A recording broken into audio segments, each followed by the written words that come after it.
What do you think? Do the heroes featured in myths or fairy tales really exist? Those that almost no one believes in? Or perhaps these creatures might even live next to us and they're just really good at hiding? The protagonist of our story today is Sabrina Raven, an ordinary woman that lives in Australia. As you know, Australia is a unique continent inhabited by many amazing creatures.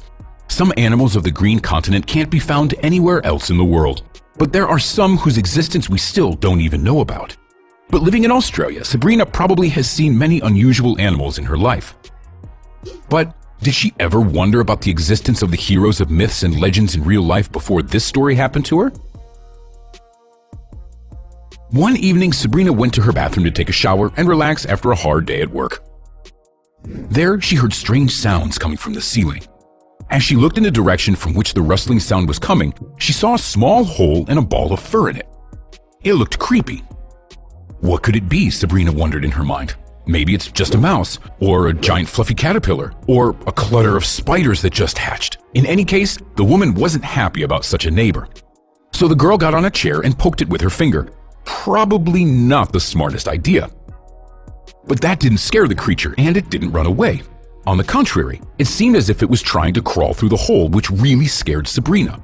Now the paws and the claws of the unknown creature were sticking out of the hole. The girl asked herself what it could be and how long it's been living in her ceiling. Many images of scary creatures from horror movies came to her mind. She didn't sleep well that night, and in the morning she called a zoologist friend. They examined the hole together, and her friend concluded that the animal living in her ceiling was a common brush-tailed possum.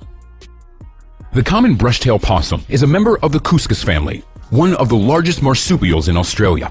The length of its body varies from 35 to 55 centimeters, and it weighs between 1.2 and 4.5 kilograms. It lives in remote, sparsely populated areas and suburbs of most Australian cities. Sabrina Raven said on her Facebook page that animals often invade her home. Living near Brisbane, she's had a variety of uninvited wild visitors, from magpies and blue lizards to snakes. This time, it was a brush-tailed possum that moved in with her. "We have a lot of these animals where I live. They scream terribly at night," Raven wrote. Sabrina tirelessly searched her house for holes, but couldn't understand how the animal got inside. She also knew that fixing the hole that the animal has made in the bathroom ceiling was useless, as it would simply make another one. Why didn't she just catch the intruder and take it into the forest, you may wonder? Actually, it's not that simple. Sabrina said on her page, "In my state, the possums are protected by law, so if we catch them, they need to be released within 20 meters of the place where they're found, which means that they'll just come back." After a year of cohabitation, the relationship between Raven and the animal, whom she nicknamed Floof, has evolved into a sort of friendship. "Usually when I see it, it's just a bunch of fluff that she lets me pet," Raven said. "They're soft like rabbits." Floof is surprisingly attentive for a brush-tailed possum, allowing Raven to rest a little at night. "She's pretty quiet compared to the others," Raven said. "Sometimes she squeals before leaving or returning." Raven plans to build several possum nest boxes and place them around her yard in order to convince Floof to move. But until then, she doesn't mind sharing her home with a charming possum. "It's too hard to be annoyed about something so cute," Raven said. Well, that's all for today, friends.